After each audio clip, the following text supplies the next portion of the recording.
Oke, sebelumnya Assalamualaikum warahmatullahi wabarakatuh.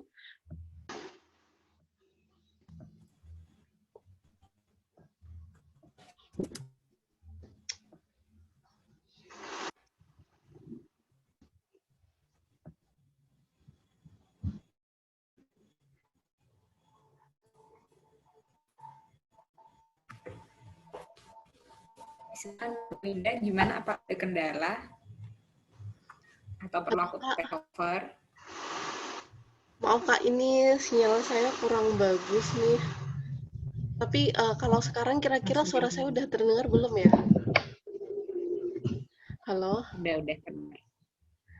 Oke. Udah terdengar ya, maaf ya Kak. Oke, mungkin bisa saya lanjutkan. Sebelumnya saya ucapkan selamat datang buat teman-teman semua, adik-adik yang telah mendaftar dari kegiatan Bedah Kampus Virtual tahun 2021.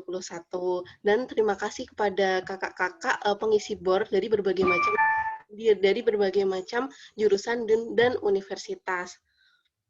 Jadi sebelumnya saya izin mohon maaf terlebih dahulu karena saya tidak bisa on cam karena terkendala sinyal. Jadi semisal nanti suara saya juga putus-putus, mohon dimaklumi ya teman-teman semua.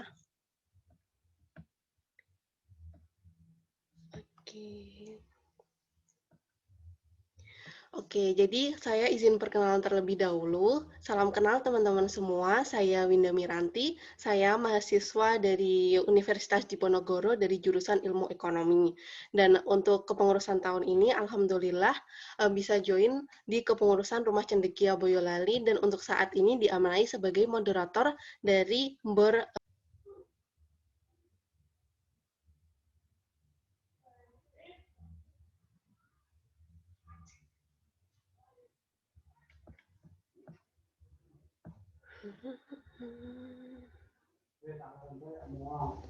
Ya.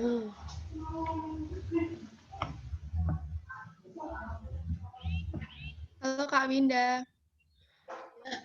Halo Kak, maaf ya tadi live mulu. Aduh, sekarang udah kedengeran belum ya? Tadi suaranya sempat hilang Kak. Oke, makasih Kak sudah diingatkan. Ya, jadi tadi kendala sinyal soalnya jadi.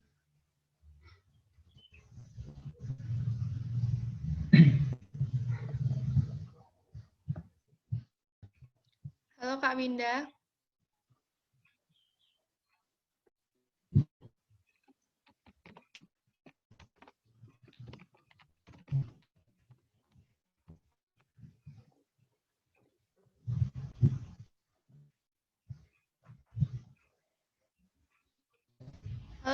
Halo Kakak dan teman-teman.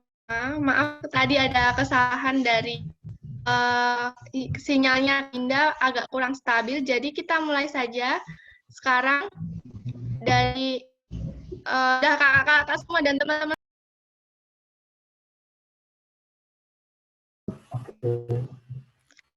Selanjutnya saja untuk jurusan yang pertama, dipersilahkan.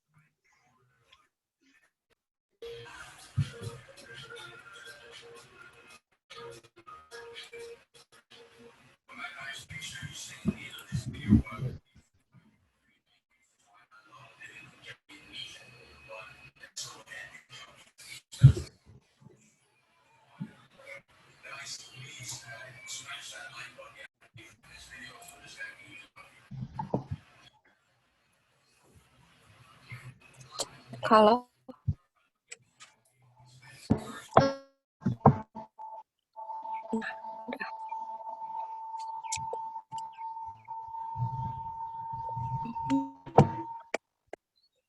oh ya, dari teknik industri saat ini jadi mahasiswa semester di Universitas 11 Maret. Oke. Nah, gitu ya. Masuk.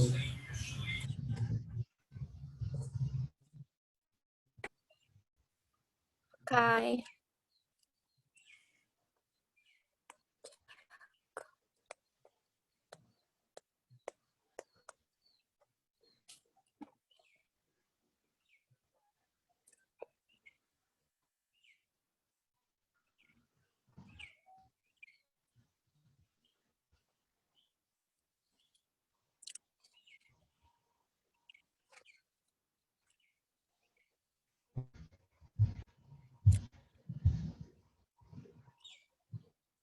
Mungkin bisa diperbesar, Mbak Operator.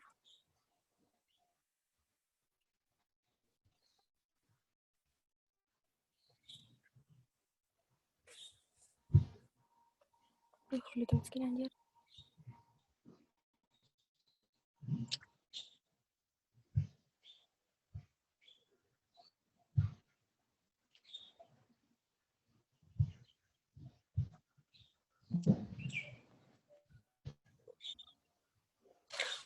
Oke, jadi langsung aja.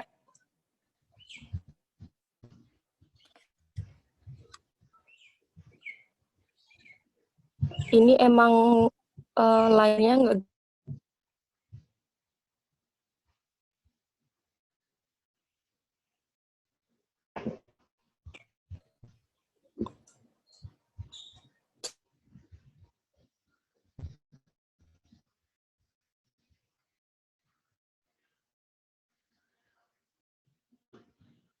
Cek kalau udah bisa mulai kah?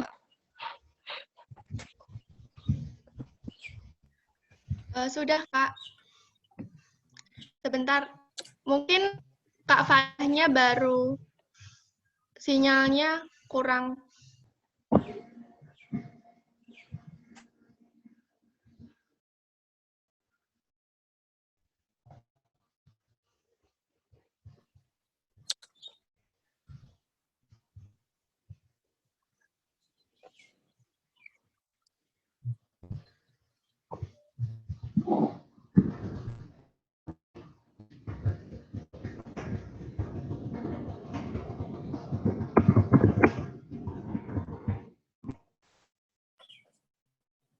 Oke, aku mulai dulu aja nggak apa-apa ya?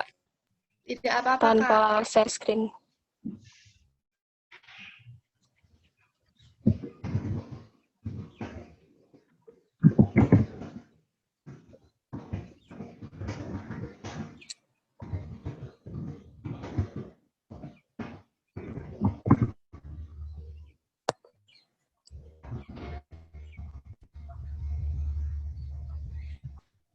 Oke, daripada nunggu lama share screen, aku langsung aja.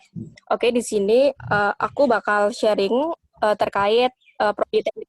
Oke, di sini aku bakal sedikit sharing tentang teknik industri khususnya di Universitas 11 Maret. Jadi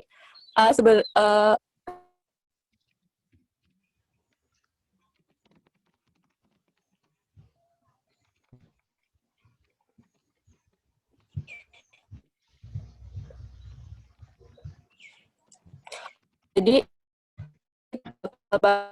yang itu ada deskripsi jurusan, yang kedua ada matan, yang ketiga ada yang harus kerja.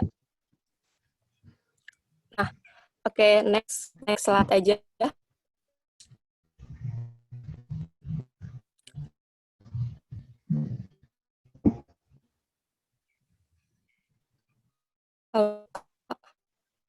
Bisa di next aja. Itu teman-teman semuanya, terutama adik-adik, jadi teknik industri itu nggak bakal lepas dari yang pertama itu ada optimalisasi, kedua ekonomi, ada produksi, kelima ada decision system atau sistem pengambilan keputusan, yang berikutnya ada kesehatan, keselamatan.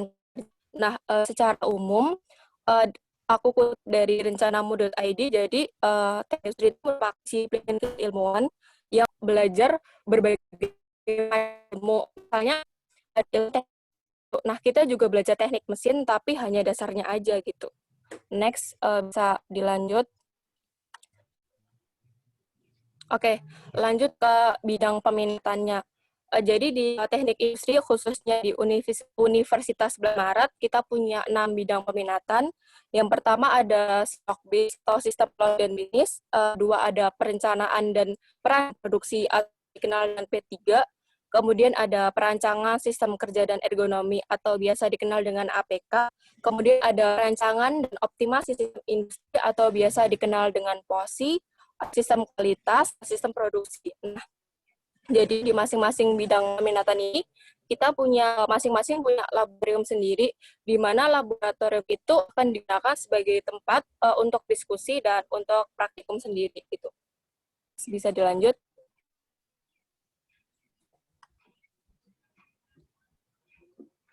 Sebelum itu Kak, ada mata kuliah.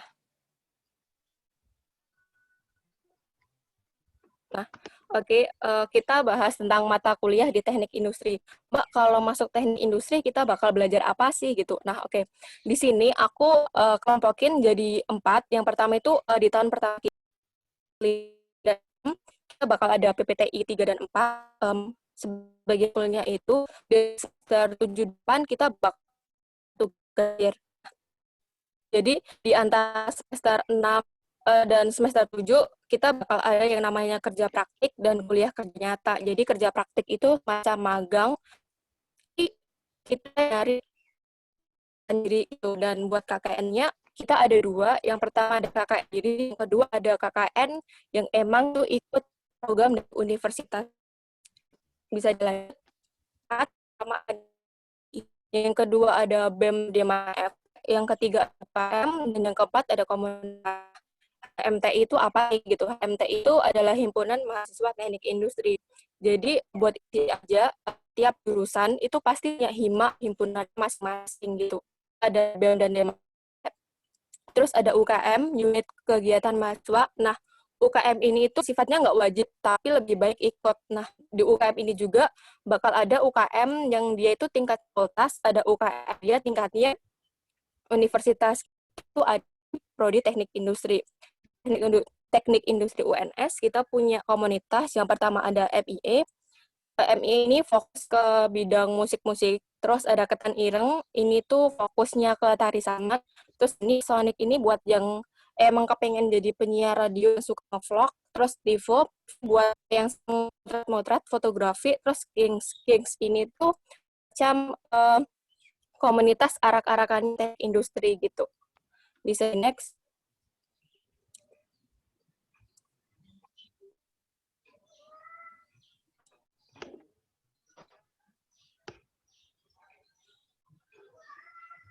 Nah, oke. Bisa bakal bicara tentang spek kerja. Sebenarnya di internet udah banyak ya teman-teman bekerja dari teknik industri. Di sini aku bakal nge-spesifikin sekiranya prospek-prospek kerja apa saja yang bisa dimasukin oleh lulusan teknik industri gitu. Ini ada spare part quality control. Untuk ini berarti kita masuk ke bidang peminatannya yaitu LSK. Terus ada di PT PLN jadi asisten analis. Terus ada key account manager. Terus ada product analyst. Terus ada officer development program PT Bank Mandiri. Nah, teman jangan heran, Mbak kok anak teknik industri bisa terbang sih itu.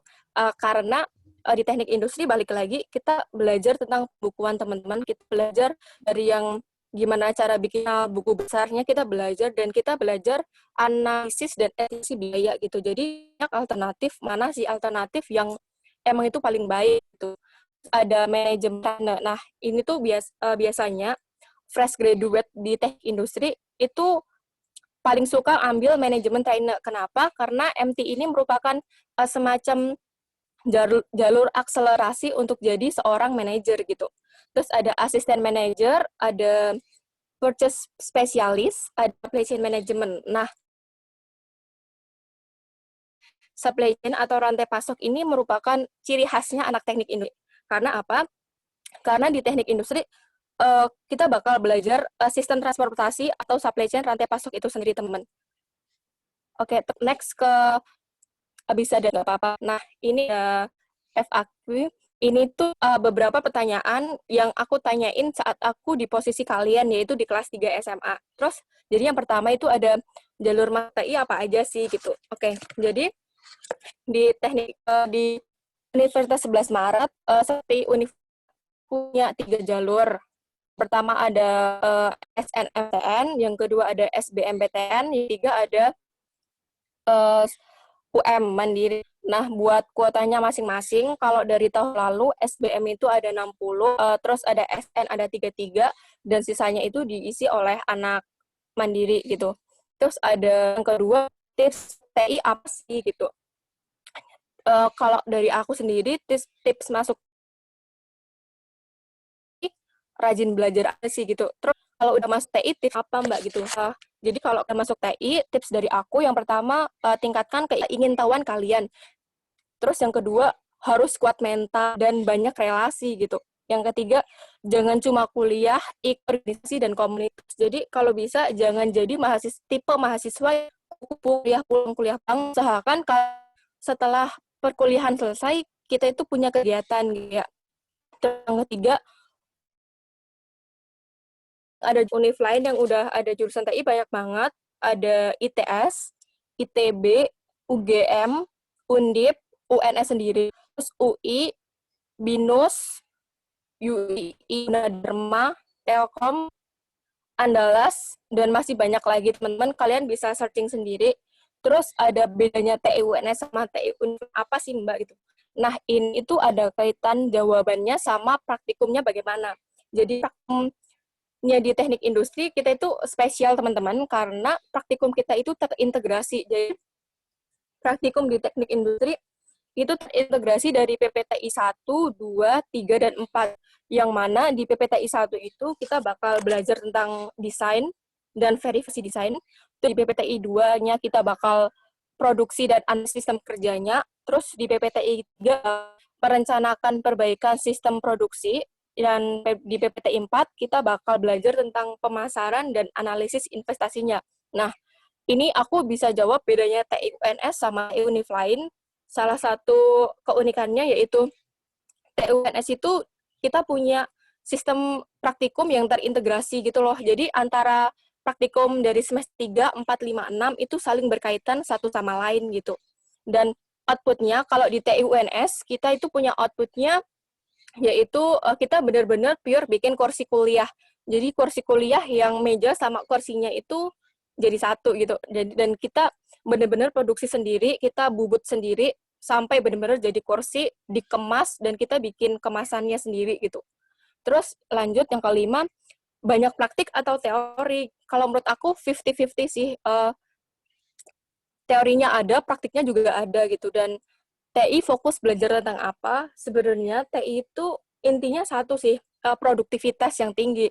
Artinya gimana sih caranya kita merancang sebuah sistem, di mana sistem itu inputnya itu kecil, tapi kita dapat outputnya yang cukup besar gitu. Dan kita dituntut untuk bisa melihat sesuatu masalah atau problem itu dengan secara keseluruhan atau helikopter view, teman-teman. Terus yang terakhir, pergaulan di TI gimana, Mbak? Pergaulan di TI antara cowok dan cewek saling berbaur dan solid, dan hubungan dengan kakak tingkat, adik tingkat tetap solid, apalagi pas arak-arakan, nah di situ kerasa banget kesolidan anak teknik industri gitu. Next.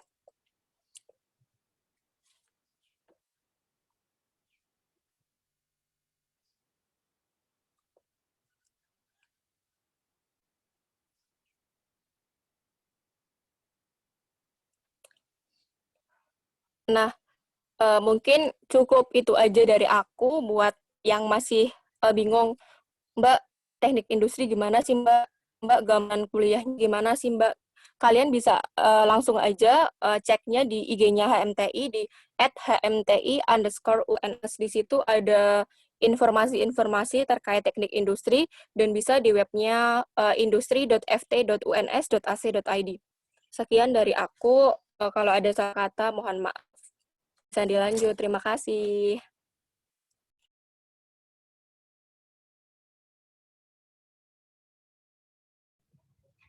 Baik, terima kasih Mbak. Selanjutnya dari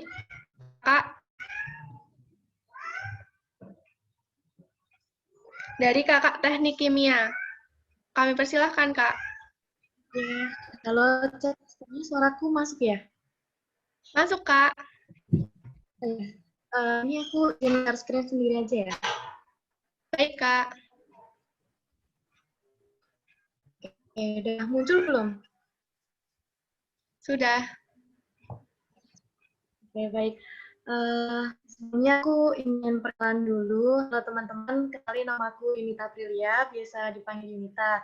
Di sini aku sebagai mahasiswa kimia Universitas Barat angkatan 2018. Buat sama nih, why chemical engineering? Kenapa teknik kimia gitu? Pasti teman-teman yang masuk di breakout room ini ingin kan masuk ke jurusan teknik, tapi bingung apa ya masuk teknik apa gitu. Terus ini nanti aku mau pengen kenalin aja teknik kimia itu seperti apa. Nah, pertanyaan dasar di teman-teman SMA juga aku dulu, apa sih bedanya antara kimia murni sama teknik kimia gitu. Jadi kalau kimia murni itu teman-teman bakal belajar mengenai bagaimana sih untuk menemukan suatu material dan proses inovasi yang baru kayak gitu. Terus juga belajar mengenai analisa substansi, pengkajian material secara fisika dan material dan kimia berdasarkan suatu teori. Gampangnya kalau kimia murni itu teman-teman ntar bakal menjadi lulusan untuk menjadi seorang peneliti gitu. Tapi kalau chemical engineering, teknik kimia itu apa sih, akan belajar apa sih? Di sini teman-teman dituntut untuk memahami gimana sih kita nantinya ketika bisa menjadi lulus seorang teknik kimia untuk menjadi satu perancang pabrik seperti itu. Kita akan belajar mengenai proses pembuatan suatu produk itu seperti apa. Terus kalau di teknik kimia tuh belajar apa aja sih Kak? Di sini di teknik kimia kita ada chemical engineering, terus ada yang pertama ada mass balance atau neraca massa, kedua energy balance atau neraca energi atau panas, tiga equilibrium atau kesetimbangan, empat rate proses atau proses-proses kecepatan, lima ekonomi atau ekonomi, dan yang terakhir ada humanitas. Nah, jadi di sini di teknik kimia tuh pasti teman-teman banyak mikir ya, apa di teknik kimia itu hanya belajar dengan dasar kimia. Tentu aja sebenarnya itu tidak, dan aku baru mengenal teknik kimia itu setelah masuk teknik kimia. Ternyata kita banyak belajar seputar matematika, fisika. Jadi kita selama perkuliahan akan berkutat di lingkungan seperti itu. Oke, next. Selanjutnya ini aku pengen memperdalam lagi nih, apa sih sebenarnya bedanya kimia murni sama teknik kimia. Jadi di teknik kimia ini kan kita akan belajar suatu rancang produk, rancang desain suatu pabrik gitu. Nah, di sana akan banyak hal yang akan kita pelajari seperti sih dalam suatu membentuk produk itu butuh kapasitas produksi berapa, dengan bahan baku berapa, terus kita akan mempelajari semua alat-alatnya, mempelajari mengenai kondisi operasi suatu pabrik seperti itu. Terus ketika kita udah memilih gitu di teknik kimia, di teknik kimia UNS tuh kita bakal ngapain aja selama perkuliahan sampai kita lulus nanti. Nah, di teknik kita juga belajar mengorganisasi. Jadi di teknik kimia itu ada himpunan seperti yang udah bilang, teknik kimia itu juga ada himpunan namanya Himpunan Mahasiswa Teknik Kimia. Terus di teknik kimia itu juga banyak klub-klub gitu. Jadi nggak cuma belajar aja, kita juga asah soft skill dan keterampilan kita seperti itu. Terus juga di dalam teknik kimia juga berorganisasi di BEM Fakultas Teknik, di BEM UNS, atau mengikuti UKM-UKM di luar teknik kimia begitu. Terus di teknik kimia ini kita juga banyak topik-topik penelitian. Nah, penelitian kali ini tuh setiap mahasiswa teknik kimia diwajibkan untuk penelitian sebagai syarat kelulusan. Nah, kalau di teknik kimia UNS sendiri banyak cabang-cabang penelitian yang kita lakukan. Seperti contohnya adalah nanoteknologi. Nanoteknologi itu belajar tentang apa sih? Kita belajar mengenai produksi suatu baterai seperti itu. Terus kita juga belajar mengenai penelitian polimer, polimer seperti apa, kita kebanyakan yang kita bahas, baik kita membuat plastik yang bisa biodegradasi dan ramah lingkungan seperti itu. Terus kita juga belajar mengenai teknologi pengelolaan limbah, belajar mengenai bioenergi, biofuel, biodiesel, katalis, dan tentunya juga kita teknik kimia merambah di teknologi pangan seperti itu. Terus yang ketiga kita akan menjalani kerja praktik. Nah, kerja praktik seperti ini biasanya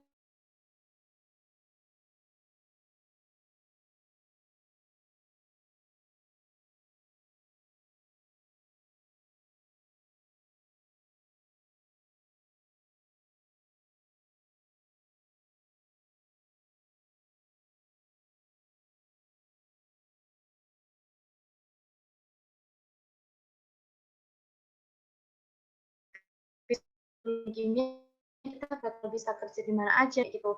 Terus ini kami yang udah merambah di beberapa jabatan di perusahaan di Indonesia gitu.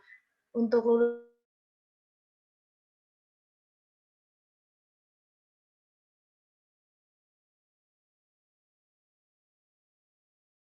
lulusan teknik di riset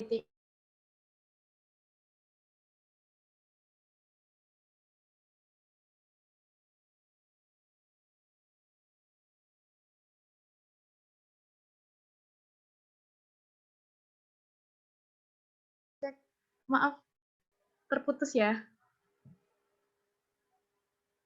Halo, apakah suara saya tersambung? Tersambung, Mbak. Iya, maaf ya. Jadi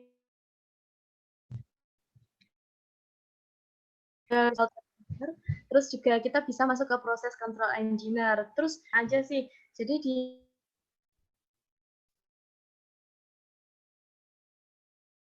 di teknik bisa masuk ke industri oil and gas, kita bisa masuk ke industri petrochemical, kita bisa masuk ke industri semen seperti itu.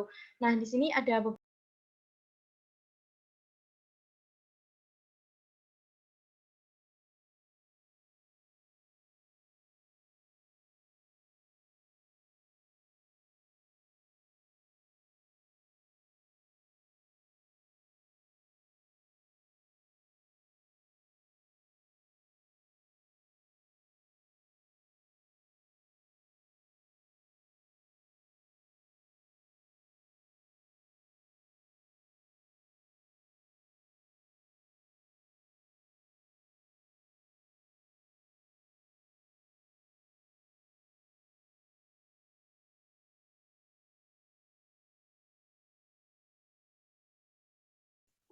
Halo Kak Yunita.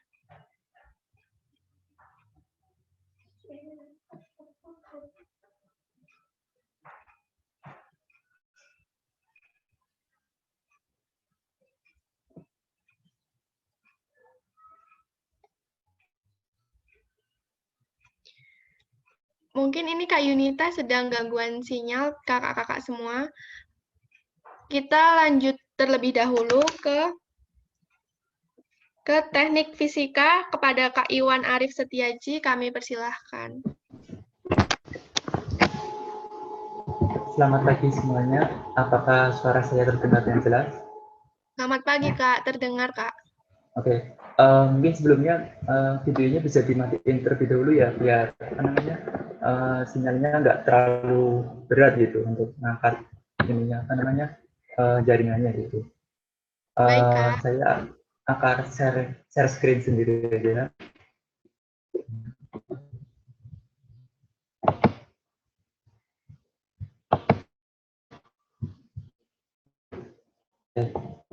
Sebelumnya perkenalkan dulu, nama saya Iwan Setiaji dari Teknik Fisika Universitas Gadjah Mada. Saya masuk pada tahun 2018, berarti sama seperti kakak-kakak sebelumnya, saya berada di semester 6 ya, akan semester 6 ini. Di sini saya akan membedah apa itu teknik fisika, terutama di Universitas Gadjah Mada. Nah, apa itu teknik fisika? Mungkin banyak dari orang-orang sekitar kita, ketika kita bilang teknik fisika, mereka mengiranya itu fisika murni atau pendidikan fisika malah. Gitu. Nah, padahal itu hal yang sangat berbeda. Gitu. Kalau teknik fisika adalah salah satu program studi teknik yang dibekali dengan ilmu dasar sains dan matematika yang kuat, disertai ilmu rekayasa yang luas. Jadi, teknik fisika itu dapat menjembatani ilmu sains ke berbagai disiplin ilmu seperti teknik elektro, teknik mesin, teknik kimia, teknik material. Jadi kalau tadi Mbak yang dari teknik industri itu bilang jurusan yang gaduh-gaduh, kalau teknik fisika itu sering disebut sebagai Modern of Engineering atau Basic of Engineering. Jadi teknik fisika ini mempelajari segala dasar-dasar dari berbagai teknik yang lainnya dan mempelajari dasar-dasar sains dan matematika yang kuat. Jadi di teknik fisika sendiri itu emang kesulitannya itu emang sulit. Terus kemudian dari segi apa namanya, pengetahuan yang harus didapatkan juga harus lebih luas. Akan tapi di teknik fisika itu tidak mempunyai spesifikasi yang lebih jelas gitu. Misalkan kalau di teknik kimia itu kan lebih ke proses maupun ke energi. Nah, kalau di teknik fisika itu tidak seperti itu. Kemudian apa saja sih yang dipelajari di teknik fisika sehingga bisa disebut Mother of Engineering? Jadi yang pertama ada kelompok matematika, sains dasar, kemudian ada tentang sistem linear dan kontrol, rekayasa, kemudian ada keteknikan dan komputasi, terus ada pendidikan umum. Nah, kemudian ada kelompok mata kuliah pilihan. Nah, di sini tuh ada 4. Yang pertama ada instrumentasi, energi berkelanjutan, kemudian ada sistem pengondisian ruang dan lingkungan bangunan. Nah, yang itu yang penguatan lainnya. Berbeda dengan teknik-teknik yang lain, kalau di teknik yang lain kan biasanya ada jurusan tertentu, misalkan di elektro itu kan ada arus kuat sama arus lemah. Nah, sedangkan di teknik fisika itu ada 4, kemudian mahasiswa itu bisa mengambil salah satu, atau salah 2, atau salah 3, atau kesemuanya dari mata kuliah pilihan tersebut gitu. Jadi bisa acak, instrumentasi semua, ataupun energi berkelanjutan semuanya. Gitu. Nah, dari sini, dari mata kuliah yang dipelajari di teknik fisika sehingga bisa disebut sebagai Mother of Engineering. Gitu. Nah, untuk syarat masuknya itu tidak ada ya, tidak seperti kayak di jurusan seni yang harus punya portofolio yang banyak dan sebagainya. Jadi untuk syarat masuknya yang penting kalian hanya bisa, yang penting kalian bisa secara akademik di SMA gitu. Terus untuk universitas yang tersedia di universitas yang menyediakan program studi di teknik fisika itu masih sangat jarang sekali ya. Jadi untuk yang PTN-nya itu cuma ada 3, yaitu di ITB, UGM, dan ITS. Lalu untuk yang swasta itu ada Telkom, ITERA, dan lainnya yang kalian bisa tebak dari logo-logo tersebut. Terus dari bidang dan pekerjaan, karena teknik fisika itu basic of engineering, jadi sebenarnya tidak terbatas dari apa yang ditampilkan di sini ya. Jadi teknik fisika itu bisa mengambil pekerjaan dari teknik kimia, dari teknik industri, dari teknik apa namanya elektro dan sebagainya. Dan sering berkolaborasi juga dengan teknik arsitektur gitu. Nah, di sini saya sebutkan terlebih dahulu ada di bidang instrumentasi dan kontrol. Nah, kalau di bidang instrumentasi dan kontrol itu banyak tersedia ya di kayak di BUMN maupun di kayak yang di pertambangan maupun Pertamina, PLN maupun pembangkit listrik yang lainnya gitu. Nah, terlebih lagi Indonesia kan akan menuju renewable energy ya, yang dimana akan meninggalkan batu bara. Nah, di sini peran teknik fisika juga akan sangat penting karena di salah satu mata kuliah pilihan di teknik fisika itu mengacu ke renewable energy gitu. Nah, di situ peluang teknik fisika itu sangat besar sekali gitu. Kemudian ada akustik dan teknik pencahayaan, yang biasanya dengan itu ya yang keempat, tata udara, refrigeran, dan air conditioning. Jadi biasanya kalau di teknik arsitektur itu lebih ke estetik, nah perannya teknik fisika itu lebih ke green building, atau bagaimana caranya supaya bangunan tersebut itu mengeluarkan energi yang sedikit mungkin, tetapi menghasilkan hasil yang lebih optimal. Kemudian bisa lihat yang lainnya seperti di penelitian bidang teknologi terapan maupun staf pengajaran di institusi pendidikan. Nah, ini saya sudah habis, tapi akan saya jelaskan yang lain-lainnya tentang teknik fisika di UGM. Nah, di teknik fisika UGM itu mempunyai beberapa organisasi dan komunitas. Nah, kalau organisasinya itu seperti kalau di UNS tadi HIMA ya, kalau di TNTF itu keluarga, KM TNTF. Kenapa keluarga? Karena harapannya di kami, karena keluarga itu ikannya akan lebih kuat gitu, lebih solid gitu harapannya. Nah, selain itu di teknik fisika itu ada komunitas juga ya. Komunitasnya itu ada 2, yaitu Kamase dan Kamalogis. Kamase itu sebuah komunitas yang bergerak di energi berkelanjutan gitu, seperti mempelajari tentang solar panel, terus energi Bayu itu angin ya gitu. Dan Kamase itu juga mempunyai desa binaan gitu, yang desanya tersebut itu dipasangi panel surya gitu. Terus yang kedua itu ada tadi komunitas dulu itu ada Kamalogis. Nah, komunitas itu komunitas yang bergerak di bidang instrumentasi gitu. Kemudian kalau organisasi yang lain itu seperti Rohis dan sebagainya gitu itu ada. Tapi kalau di tingkat fakultas itu ada lagi yang beda. Kalau mungkin di UNS namanya tetap UKM ya, tapi kalau di tingkat fakultas itu namanya biro. Sedangkan kalau di tingkat universitas itu beda lagi namanya itu baru UKM gitu. Nah, untuk sementara itu aja yang saya sampaikan. Apabila ada pertanyaan bisa nanti ditanyakan di sesi pertanyaan ya.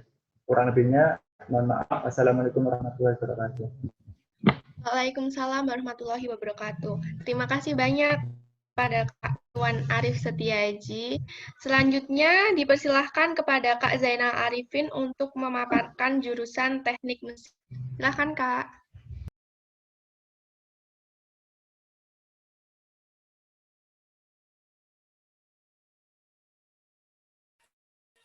Oke, Assalamualaikum warahmatullahi wabarakatuh. Suara saya terdengar? Terdengar. Halo? Apakah suara saya terdengar? Terdengar namun kurang jelas.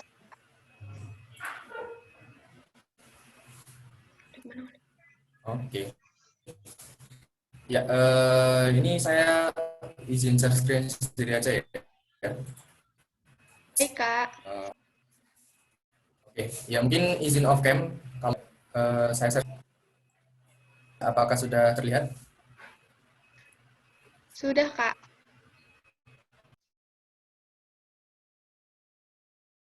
Oke. Mungkin saya mulai aja ya. Pertama-tama teknik mesin atau mechanical engineering. Nah, mungkin udah pada tahu mungkin ya untuk logo dari teknik mesin sendiri seperti yang di pojok kiri ini, Solidarity and Forever. Jadi misalkan nanti adik-adik semua, teman-teman semua ketemu mahasiswa yang pakai logo band Solidarity and Forever, berarti bisa dipastikan itu dari teknik mesin. Ya. Kemudian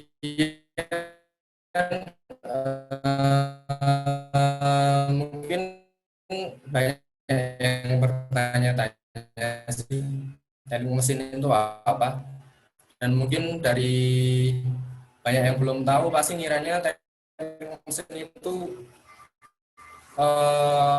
kerjanya di bengkel terus kotor-kotoran gitu, pasti seperti itu sih kalau orang awam mengira teknik mesin itu seperti itu.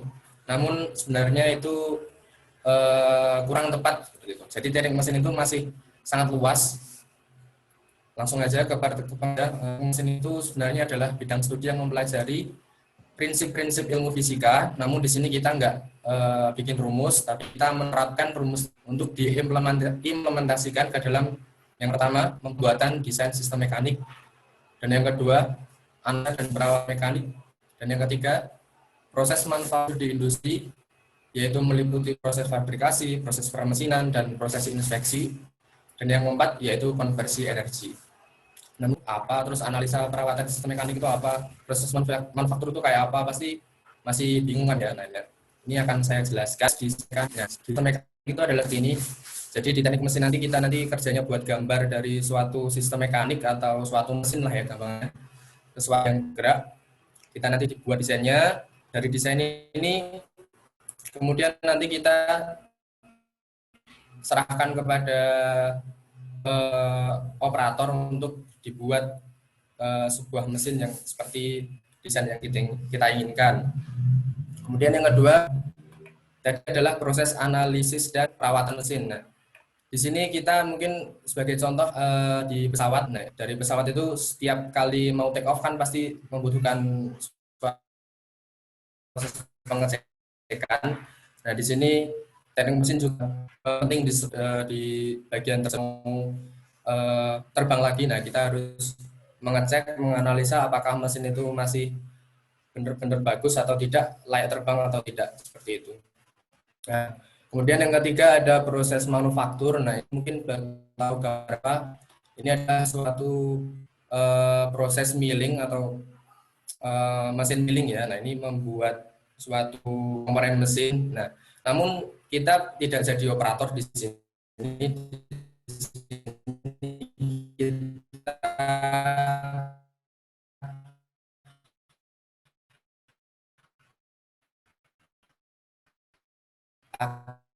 akan jadi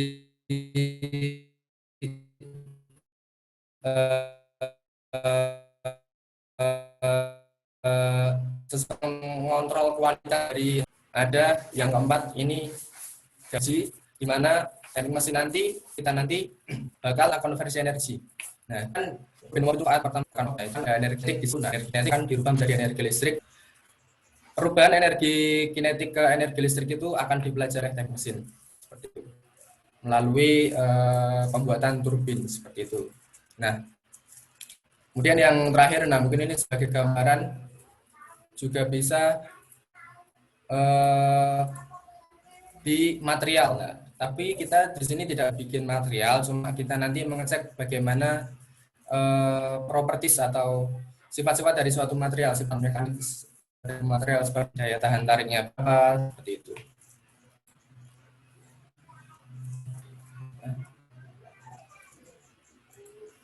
Apakah PPT-nya macet ya ini ya? Tidak, Kak. Tidak ya? Ya. Oke, lanjut ya. Oke, ya seperti itu sih gambaran dari teknik mesin untuk nanti ke depan. Nah, selanjutnya kita masuk ke konsentrasi atau peminatan mahasiswa akhir. Nah, yang pertama itu ada desain dan konstruksi mesin, seperti yang gambar pertama tadi. Kita nanti akan membuat desain atau gambar dari suatu mesin. Dan yang kedua material. Nah, material tadi dari proses manufaktur. Dan kemudian yang keempat konversi energi. Ya, konversi energi yang gambarannya seperti yang turbin uap tadi. Nah, kemudian mata kuliah penting di teknik mesin. Yang pertama ada kalkulus dan matematika teknik. Kemudian ada elemen mesin, kinematika dan dinamika, getaran mekanik, statika struktur dan mekanika kekuatan bahan, termodinamika dan perpindahan panas, mekanika fluida, ilmu bahan dan metalurgi, dan sistem dari penggerak dan mekatronika. Ya, di sini nggak perlu khawatir, kita nggak harus menguasai semuanya. Di sini kan tergantung jurusan akhir yang mau kita ambil. Kan kita mau ambil konversi energi, berarti kita harus bisa menguasai termodinamika dan perpindahan panas serta mekanika fluida. Dan jika kita mau ambil material, kita ya paling nggak harus menguasai ilmu bahan dan metalurgi seperti itu. Jadi tidak harus semuanya dikuasai, namun lebih baik dikuasai semua, tapi tidak wajib. Kemudian untuk laboratorium di teknik mesin UNS ya ini tepatnya. Yang pertama itu ada lab transfer panas dan termodinamika, lab motor bakar dan otomotif, lab mekanika fluida, lab pengecoran logam dan pengelasan, lab material, lab getaran mekanik dan perbaikan mesin, lab proses produksi, lab komputer dan desain, lab nano dan bioenergi, lab otomasi dan robotika. Kemudian ada lab energi surya, ya seperti ini, banyak banget ya labnya. Namun seperti tadi, tidak semuanya kita masuki karena tergantung nanti apa permintaan yang akan kita ambil di akhir seperti itu. Nah, kemudian peluang kerja. Nah, untuk peluang kerja dari teknik mesin sendiri ada yang pertama itu industri alat transportasi, kemudian industri pengolahan dan pengembangan material, industri otomotif, industri pembangkitan listrik, konsultan desain sistem mekanik, kontraktor, dan entrepreneur. Kemudian ada banyak lagi lah. Intinya tadi sudah disampaikan oleh pembicara yang pertama, Mbak Nawang, yang dia sebagai teknik industri. Semua perusahaan yang bisa dimasuki teknik industri, pasti teknik mesin juga bisa masuk seperti itu. Karena di setiap industri pasti ada yang namanya mesin, ada yang namanya alat yang bergerak. Nah, di situ peran kita sebagai teknik mesin adalah baik itu membuat, merawat, dan yang lain-lain kita mengurusi alat-alat yang bergerak seperti itu, intinya seperti itu. Kemudian kegiatan kegiatan jurusan, yang pertama ada hima atau himpunan. Nah, di sini untuk hima teknik mesin sendiri namanya adalah keluarga mahasiswa teknik mesin. Dan yang kedua ada tim lombanya. Yang pertama ada pengawan tim atau yang biasa dikenal dengan pengawan SEM. Nah, kemudian yang kedua ada pengawan FSAE dan yang ketiga ada pengawan UV. Nah, pengawan SEM itu apa sih? Pengawan SEM itu adalah pengawan tim lomba yang membuat mobil hemat energi. Baik itu dari sisi desain dan yang lain-lain, kita mengoptimalisasi supaya mobil itu bisa hemat energi. Kemudian yang kedua ada pengawan FSAE. Nah, pengawan FSAE ini kita membuat mobil formula yang tujuannya adalah untuk daya tahan dan kecepatan. Di sini sangat menarik sekali kalau misalkan bisa masuk di tim pengawan FSAE. Dan yang kemudian ada pengawan UV. Nah, pengawan UV ini singkatan dari pengawan unmanned vehicle atau pengawan yang dia itu fokus bidangnya itu ke kendaraan yang tanpa awak seperti drone, kemudian kapal nirawak dan yang lain-lain. Nah, kemudian ini mungkin sedikit dokumentasi. Nah, ini dari pengawan SEM ya, dia membuat mobil hemat energi seperti ini. Bodinya kan unik. Nah, bodi dari mobil itu juga mempengaruhi efisiensi bahan bakar dari suatu kendaraan seperti itu. Dan kemudian yang kedua ini pengawan FSAE di mana tadi membuat mobil formula, dan yang ketiga itu ada pengawan UV. Nah, di sini ada drone dan ada pesawat penjelajah seperti itu. Nah, kemudian peluang masuk S1 Teknik Mesin UNS di sini kuota tahun 2020 kita menerima 150 mahasiswa. Kemudian jalur masuk di UNS itu hampir sama, semua ada 3, yaitu SNMPTN, SBMPTN, dan ujian mandiri. Dan kemudian passing grade-nya sendiri 3,43%, dan keahlian khususnya tidak ada, jadi jangan khawatir. Dan kemudian untuk tips supaya bisa survive dan masuk di teknik mesin UNS itu yang penting, yang pertama itu mau belajar dan berpikir kritis. Maksudnya berpikir kritis itu kita selalu ingin tahu ya, selalu ingin tahu dan selalu kepo lah istilahnya, kok bisa sih kayak gini. Nah, itu sangat penting. Nah, kemudian universitas dengan jurusan teknik mesin terbaik, nah salah satunya yaitu yang pertama ITS, kedua ada UGM, kemudian ada ITB, kemudian ada UNS, ada UI, Undip, dan Universitas Andalas, dan Universitas Brawijaya. Nah, sebenarnya masih banyak lagi untuk universitas dengan jurusan teknik mesin di mana nanti bisa searching sendiri di internet, udah banyak banget datanya. Ini saya hanya ambil 8 contohnya saja, dan ini bersumber dari SNMPTN 2019. Ya, mungkin sekian ya presentasi dari saya. Mungkin kalau misalnya masih ada pertanyaan, masih bingung, nanti bisa ditanyakan di akhir. Ya, terima kasih. Baik, terima kasih Kak Zainal Arifin telah memaparkan jurusan teknik mesin. Selanjutnya yang terakhir ada Kak Evira Bella Yustiani untuk memaparkan jurusan teknik metalurgi. Silahkan Kak Evira. Semua, apakah suara saya terdengar? Sangat terdengar, Kak. Oke, terima kasih atas waktunya. Izin share screen ya, Panitia.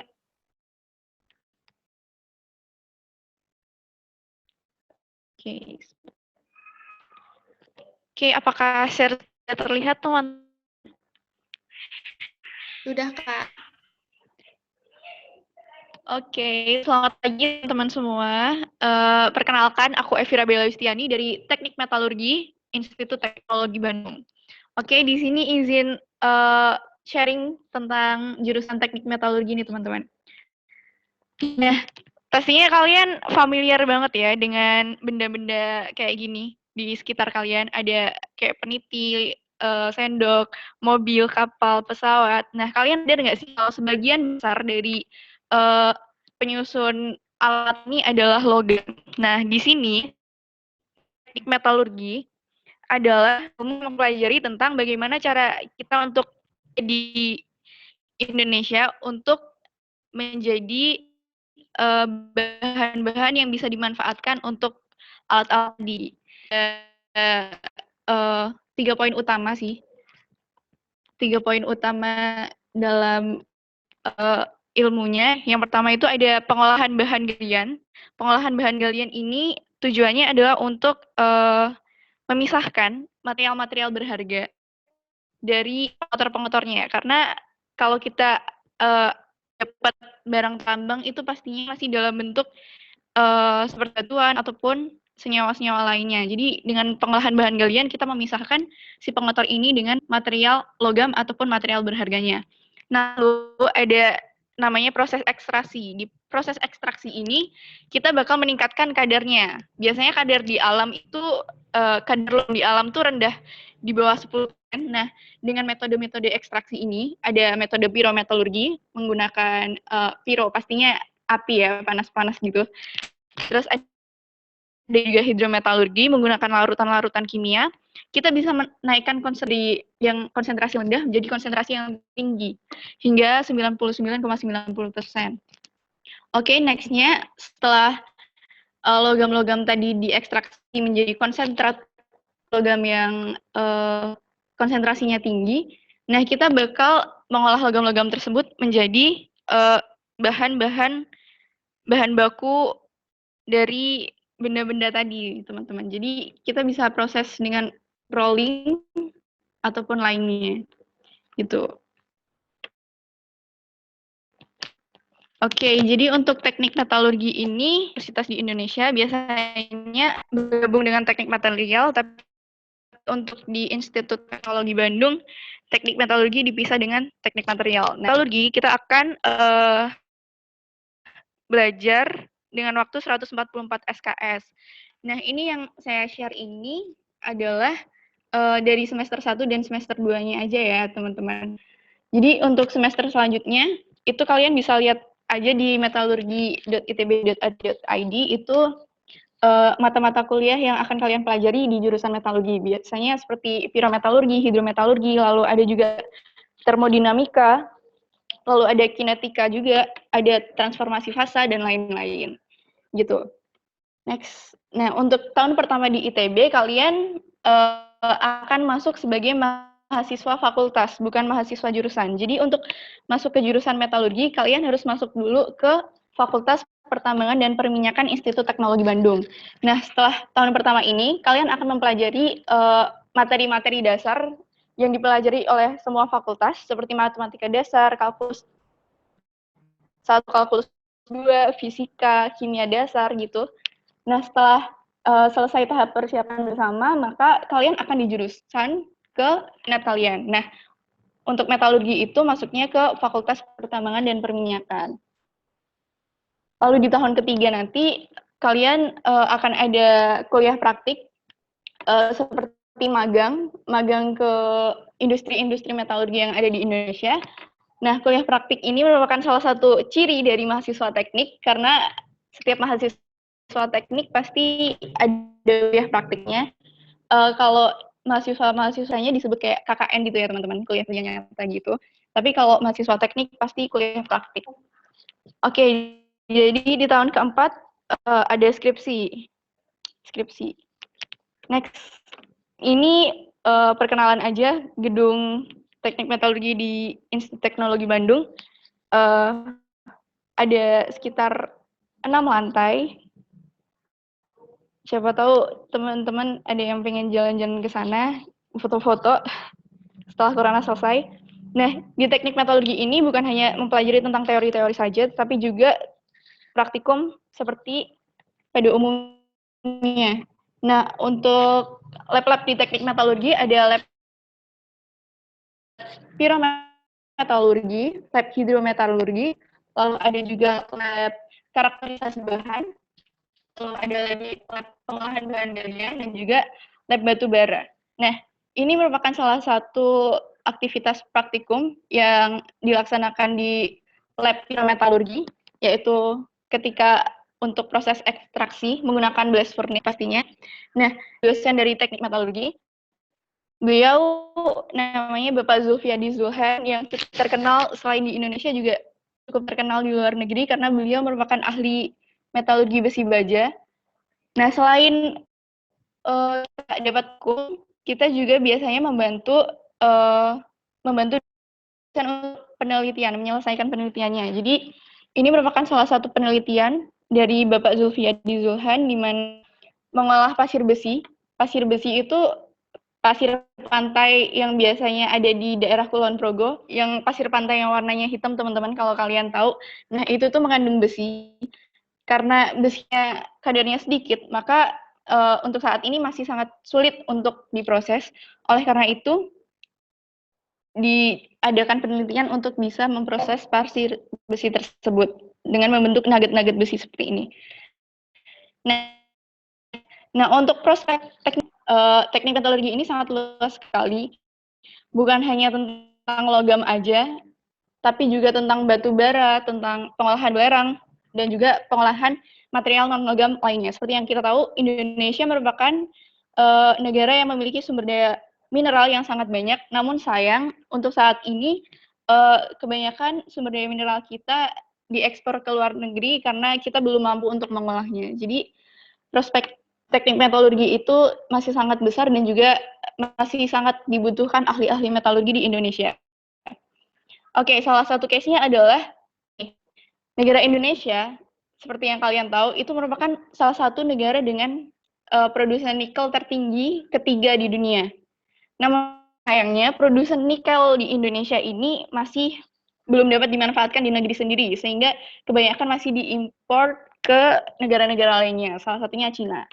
Nah, di masa depan nanti rencananya Tesla, kalian tahu Tesla kan ya? Tesla perusahaan mobil listrik yang ramah lingkungan. Nah, itu akan membangun pabrik di Jawa Tengah untuk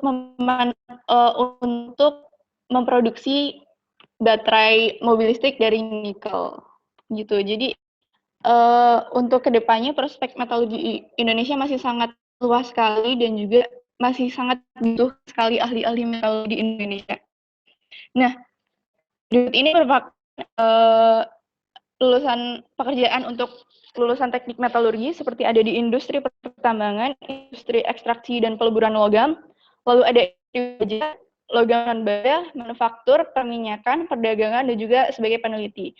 Nah, metalurgi ini tidak hanya terbatas dengan pengolahan logam saja atau pengolahan mineral saja, tapi juga bisa untuk ini ahli-ahli korosi. Karena di teknik metalurgi kita juga mempelajari tentang ilmu tentang korosi. Jadi teman-teman yang misalnya pengen masuk ke perminyakan ataupun pengen masuk ke industri, kalian bisa juga belajar lewat metalurgi ini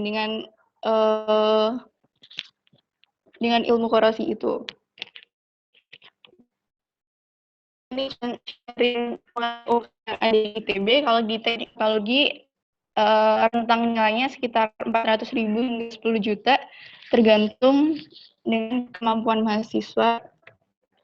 Dan jangan khawatir, karena di ITB itu juga masih banyak banget beasiswanya. Selain beasiswa umum yang ada di seluruh universitas, di ITB punya beasiswa khusus seperti beberapa beasiswa berikut ini yang bisa kalian ajukan, sehingga bisa mengurangi perekonomian kalian juga. Oke, mungkin itu sekedar sharing dari saya tentang teknik metalurgi di Institut Teknologi Bandung. Mohon maaf apabila ada salah kata. Terima kasih, saya kembalikan ke MC. Baik, terima kasih Kak Evira. Teman-teman, kita tadi sudah menyimak materi dari kakak-kakak dari teknik industri,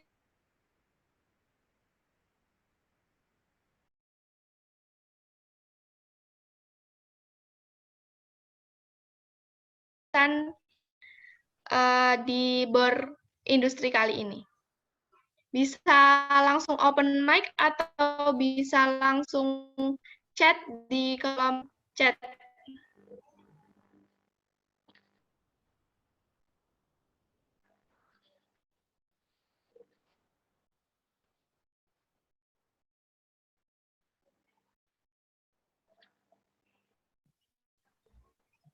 Ini ada pertanyaan dari Kak Sahana Pramukti. Pertanyaannya begini, Kak, bagaimana cara mendapatkan beasiswa ITB tersebut? Mungkin kakak-kakak dari ITB seperti Kak Evira bisa menjawab. Terima kasih, Kak. Oke, terima kasih Isahana atas pertanyaannya. Gimana cara dapetin beasiswa ITB tersebut? Nah, di ITB sendiri itu, sekedar sharing ya buat teman-teman, untuk UKT kalian akan dipukul rata, awalannya dipukul rata 10 juta semua. Tapi itu nanti bisa turun ketika kalian mengajukan banding UKT. Nanti ketika kalian mengajukan banding UKT dengan memenuhi berkas-berkas tertentu, UKT kalian bisa turun sesuai dengan kemampuan kalian. Seperti tadi ada yang 400.000, 800.000, dan yang lain-lainnya. Nah, selanjutnya untuk beasiswa-beasiswa ITB itu biasanya akan dibagikan informasinya sebelum pembukaan beasiswanya, biasanya akan dibagikan informasinya di web kemahasiswaan ITB. Jadi sering-sering aja lihat web kemahasiswaan ITB karena di sana bakal banyak banget beasiswa-beasiswa, bahkan selain beasiswa yang aku share tadi sama dengan industri-industri gitu. Contohnya mungkin Posko. Kalian tahu Krakatau Posko? Mungkin banyak yang belum tahu juga ya teman-teman. Krakatau Posko itu kerja sama industri metalurgi Indonesia dengan Korea. Nah, biasanya Krakatau Posko itu juga memberikan beasiswa kepada mahasiswa ITB gitu. Jadi, biasanya akan di-share ke web kemahasiswaan tentang syarat-syaratnya apa aja, berkas-berkasnya apa aja. Nah, kalian tinggal nyiapin aja berkas-berkas dan syaratnya, lalu kalian daftarin sesuai dengan alurnya. Gitu, teman-teman. Apakah menjawab, Sahana?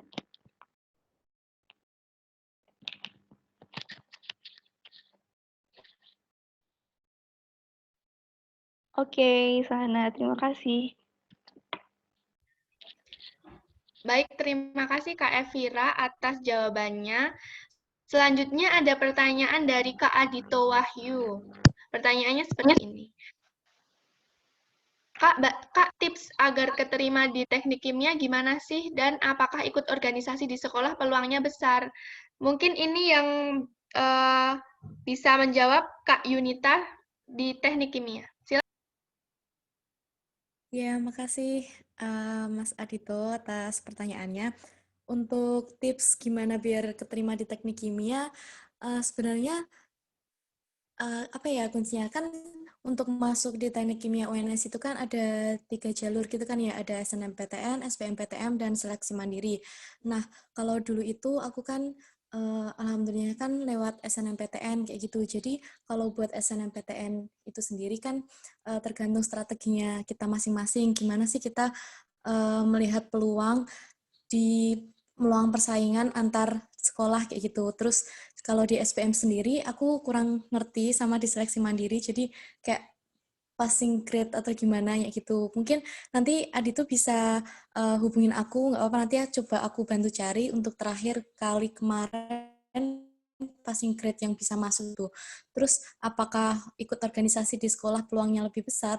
Sebenarnya tuh sama aja ya buat teman-teman yang mau masuk teknik kimia yang dulunya punya pengalaman organisasi sama nggak pengalaman itu kan awalnya melalui tes gitu kan. Terus kalau buat survive di teknik kimianya sendiri nggak perlu kok kita punya pengalaman organisasi banyak karena di perkuliahan itu kita juga sama-sama belajar kayak gitu. Mungkin kayak gitu aku jawabannya. Apakah udah cukup, Adito?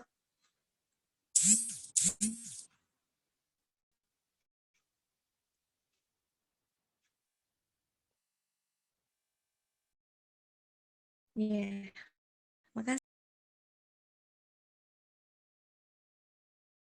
Selanjutnya ini ada pertanyaan dari Kak Ita. Pertanyaannya seperti ini. Kak, apakah ada aspek penilaian yang dilihat untuk jalur SNMPTN? Untuk Kak Nawang dipersilahkan untuk menjawab.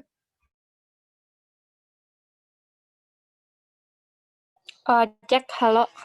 Oke, sebelumnya terima kasih buat Ita yang udah nanya. Jadi ada nggak sih aspek penilaian yang dilihat buat masuk ke TI, tapi lewat jalur SNMPTN? Aku dulu masuk ke TI UNS kayak sama Kak Yunita, jalur SNMPTN, dan sebenarnya yang diomongin sama Mbak Yunita tadi benar sih, pinter-pinternya kita aja masang strategi gitu. Kalau aspek penilaian, kayaknya kalau pas zamanku dulu ya, sekitar tahun 2018, itu yang pertama grade SMA itu kayaknya masuk ke penilaian, dan yang kedua itu ada catatan dari kakak tingkatnya gitu. Jadi dulu aku itu benar-benar ngambil kesempatan. Jadi dulu ada cutting yang sebelumnya keterima SNMPTN itu sekitar ada 4 orang. Nah, dari situ aku ngambil peluang buat masukin SNM di Teknik Industri UNS gitu, dan alhamdulillahnya pas di tahunku yang keterima itu ada 5 orang lewat jalur SNMPTN gitu. Jadi aspek penilaiannya kayaknya lebih ke catatan cutting sama itu aja sih, sama kayaknya grade grade dari SMA-nya kayaknya masuk penilaian. Uh, itu aja sih kalau dari aku. Terima kasih. Terima kasih Kak atas jawabannya. Ini ada pertanyaan lagi dari Kak Sahana Pramukti. Kak, kalau masuk teknik kimia, apakah harus bisa menghafal semua tabel periodik? Lalu, kalau masuk teknik kimia, apakah lebih sering begadang? Nanti tugas akhir teknik industri atau teknik kimia itu bagaimana gambarannya? Silahkan dijawab kepada Kak Yunita dan Kak Nau. Ya, sebelumnya makasih pada Mbak Sahana ya yang udah tanya lagi nih. Kak, kalau masuk teknik kimia, kalau boleh jujur-jujuran nih buat teman-teman, dulu aku di SMA itu bahkan nggak begitu suka sama mata pelajaran kimia kayak gitu. Terus dulu aku pengen masuk teknik kimia itu intinya aku pengen teknik dulu aja. Entah itu teknik industri, teknik kimia, atau apalah kayak gitu. Terus apakah harus menghafal semua tabel periodik? Enggak, karena aku jujur lebih menghindari pelajaran kimia sebenarnya. Terus setelah aku masuk di teknik kimia, aku baru sadar dan aku baru ngerti, oh ternyata di teknik kimia itu lebih belajar tentang dasar fisika dan matematika kayak gitu. Jadi harus mampu di apa ya namanya, di dunia ketemu sama yang namanya hitungan kayak gitu. Terus kalau masuk teknik kimia apakah lebih sering begadang? Untuk begadang apa enggaknya sendiri sebenarnya itu tergantung sama diri kita sendiri ya. Sebenarnya kalau untuk tugas, proporsi tugas untuk semua mahasiswa, terus mungkin untuk antar setiap jurusan itu beda-beda tergantung gimana sih kita mengolah manajemen waktu kita kayak gitu. Kalau untuk tugas-tugasnya sendiri, kalau kalian di jurusan di tahap semester pertama enggak banyak begadang kayak gitu. Jadi ketika udah masuk ke semester 3 kayak gitu. Jadi semester 1 masih semester 2 di pengenalan kimianya kayak gitu. Terus untuk tugas akhirnya sendiri di teknik kimia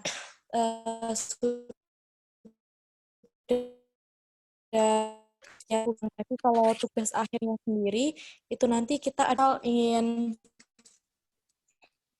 merancang pabrik etanol dengan kapasitas 50.000 ton. Jadi nanti kita dalam merancang pabrik etanol itu membutuhkan kapasitas produksi berapa, terus membutuhkan alat apa aja, kondisi operasi yang bagaimana untuk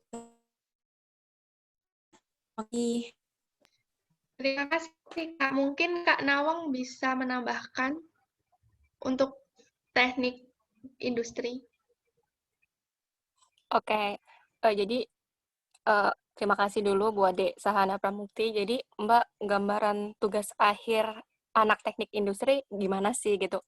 Jadi buat gambarannya, balik lagi Dek ke 6 bidang peminatan tadi. Jadi kan ada sistem logistik dan bisnis, ada perancangan dan optimisasi sistem industri, ada yang sistem kualitas, ada yang sistem produksi, ada yang perancangan sistem kerja dan ergonomi, dan ada perencanaan dan perancangan produksi. Jadi nanti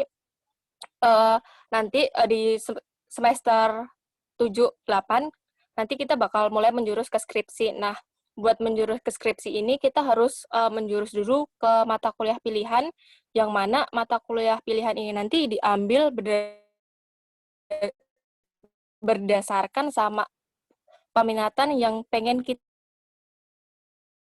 pilih. Semisal aku ngambil bidang peminatan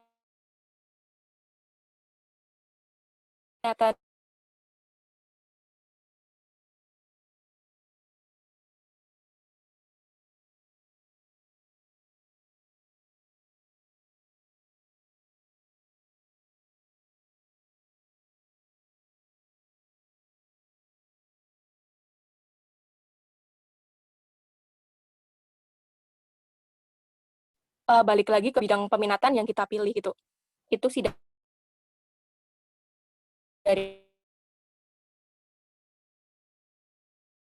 aku. Dari Kak Agus Septianto. Pertanyaannya seperti ini, Kak, tugas akhir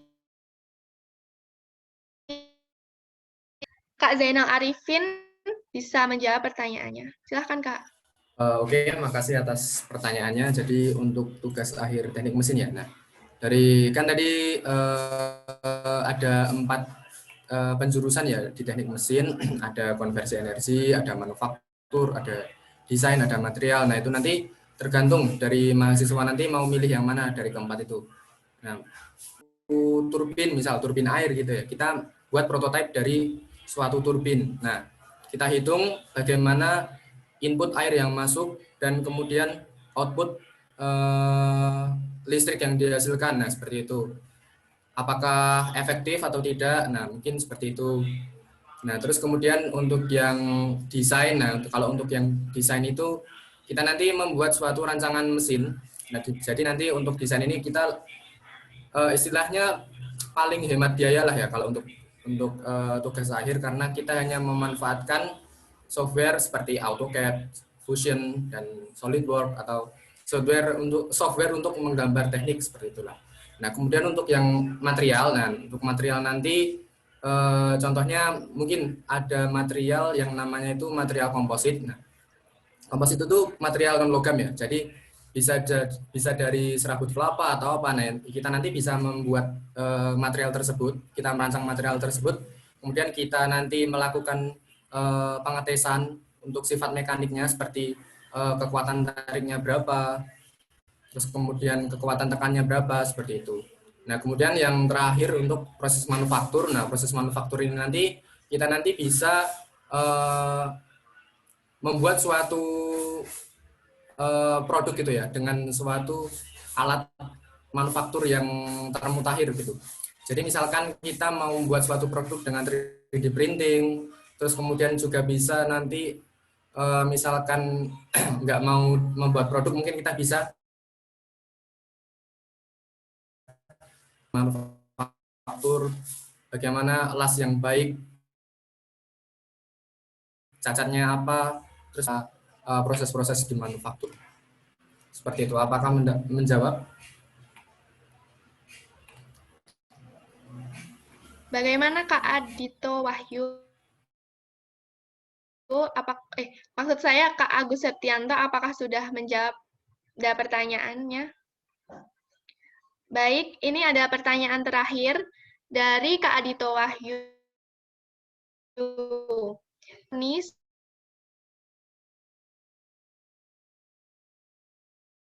sama teknik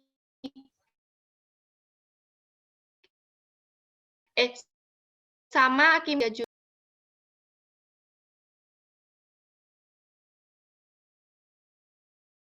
Halo, silahkan Kak. Ya, baik. Sebelumnya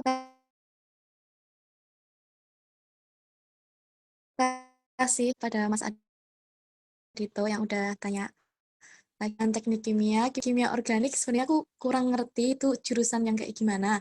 Tapi kalau untuk teknik kimia sama seperti yang udah dua berkaitan kayak gitu.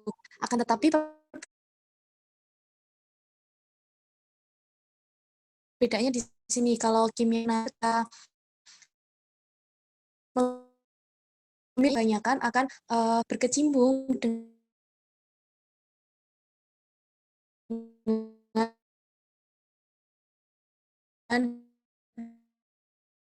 dunia laboratorium seperti itu. Jadi kimia murni itu memikirkan bagaimana memproduksi suatu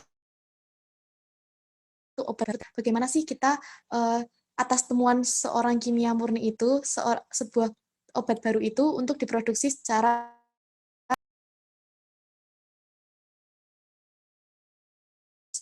ada di project engineer seperti itu. Terus juga sebenarnya tidak menutup kemungkinan kalau seorang teknik kimia itu nanti juga bisa jadi ahli kimia kayak gitu. Apakah udah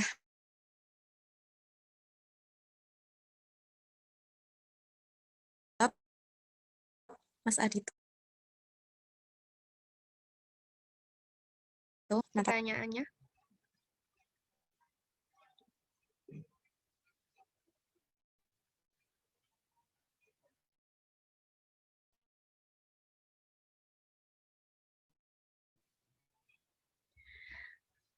Baik, terima kasih kepada kakak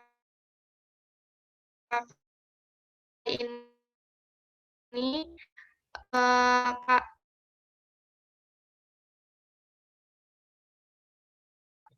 Kakak-kakak yang peserta ingin meminta Power PPT, apakah kakak-kakak bisa mempersilahkan untuk PPT-nya di-share?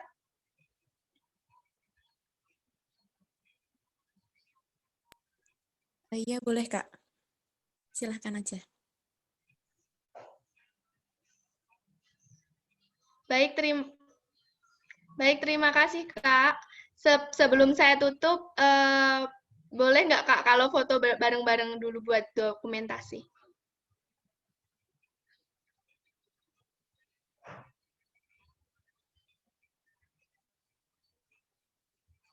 Diharapkan kepada kakak-kakak untuk kalau bisa mengaktifkan kameranya.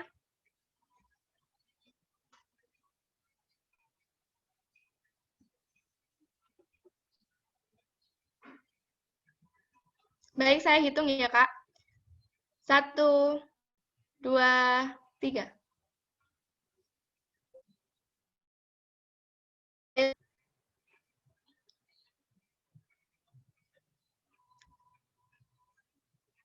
Satu, 2, 3.